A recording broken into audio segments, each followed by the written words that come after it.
So we've already heard from Charles Ward, who helps run the Budleigh Salterton Literature Festival, as we've just heard as well. Fiona, Senior Curator at Plymouth City Museum. We'll hear from Charles and Fiona in just a few moments as well. But let's bring properly into the fold our third guest on this morning on BBC Radio Devon. It's Morgan Peach, and I've been referring to you, Morgan, as a competitive sailor.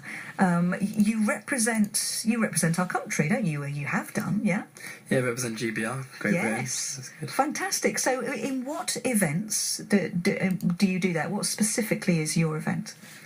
My event is, well, it used to be, earlier this year, was the youths, so that's an under-19 category, and we did that throughout the year. We qualified for the ISAF Youth Worlds, which is almost a junior Olympics in that one boat from each class of sailing go. The instance he was referring to, some historical documents, Fiona talking about sort of discovering the things of great excitement sort of in terms of this fun. What about for you? I don't know, you may or may not be able to remember, but when you were doing some sailing or some competing and you kind of thought, yeah, this is it, this is the thing. I mean, do you remember sort of your imagination and your heart and soul being caught by the thing that you do now compete at internationally?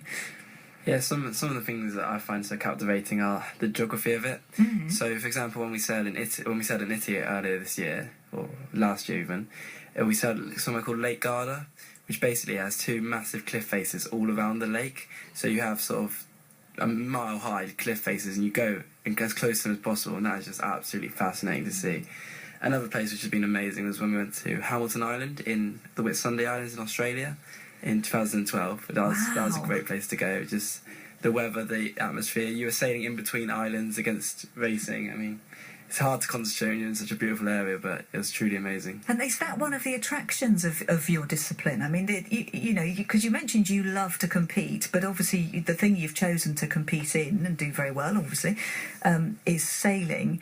You know, that is something that has the sea, obviously, and it does take you to these extraordinary places. Yeah, you go to a lot of exotic places, and it's just a real perk of the sport that you can go to these and see these islands that you probably wouldn't see otherwise. So, for example, another example, Spain, Barcelona. That was a really great place. Just sailing off there, the view's amazing, and I just quite enjoy the travelling. So you're travelling with a load of friends. You'll get on really well. So that was our squad. We had the youth squad this year. We all travelled to Canada together. We all pretty much stayed together. It's just really, really enjoyable.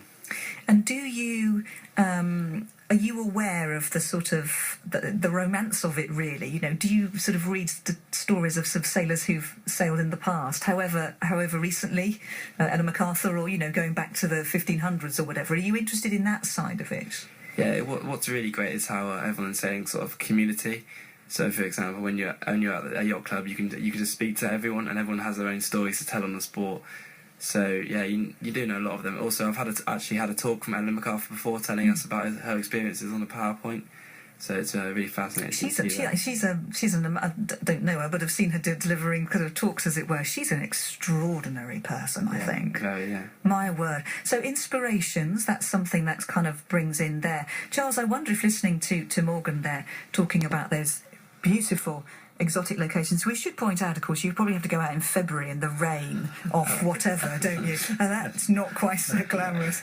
But Charles, I wonder if we can combine your love of books and your love of if there was somewhere you would sort of in your mind's eye, what a place to read something fantastic. Does anything spring instantly to mind apart from Budleigh Salterton Literature Festival, which you can mention again, don't worry.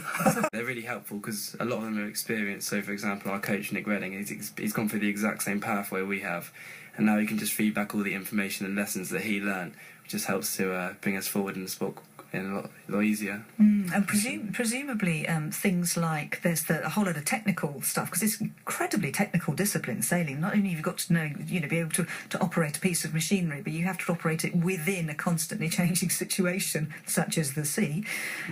So there's that side of thing, but there's also perhaps winning, and then coping with winning, and then coping with sometimes not winning, which obviously, not everybody can win all the time. Is that kind of gathering, to take Charles's question on a bit there as well, is that sort of learning from other people's experience in those sort of two different areas, is that quite useful? Yeah, I guess it's just something you have to learn as you go along, because So in a sport like this, for example, things do go wrong, things do break, which you just have to learn to accept.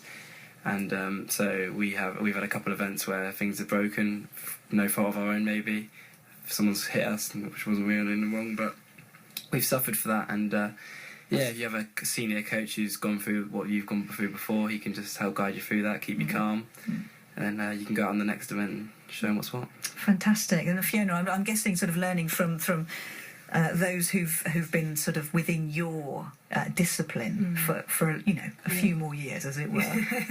That, I'm guessing, is hugely useful, because someone goes, "Oh, hang on, have you considered?" And you, yeah, absolutely. I mean, with putting on an exhibition, it's very much going out and sort of, you can't do something like that on your own. It must be like putting on the literary festival. It's a team effort.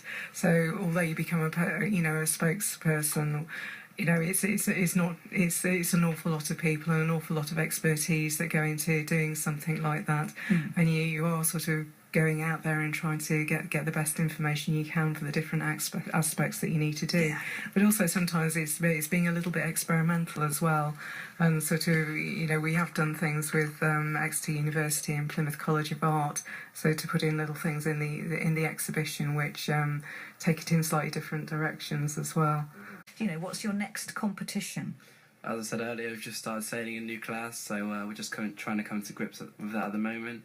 We have a national ranker in Weymouth in about 3 weeks' time. So that's where you would race in order to achieve a national ranking, presumably? Yeah, presumably. It's basically that, yeah. So we'll race against the other boats from the country.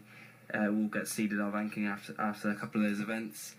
But at the moment, we're not really looking for a great place. We're just trying to come to grips with the boat, like I said, and see how it goes. Yeah, and your eyes are on future competitions, I would imagine. If I say Rio, I don't know if that's inappropriate. Rio might be a bit premature, but then one after, wherever that is. Yeah, we'll give that a go. Brilliant. Well, look out for him. Look out for his name. It's Morgan Peach there.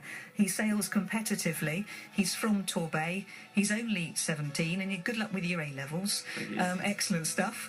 We also had Charles Ward, who's on the committee of the Budleigh Salterton Literature Festival, starts Thursday. We also had Fiona Pitt, the senior curator at Plymouth City Museum, and the White Horse Hill exhibition opens today.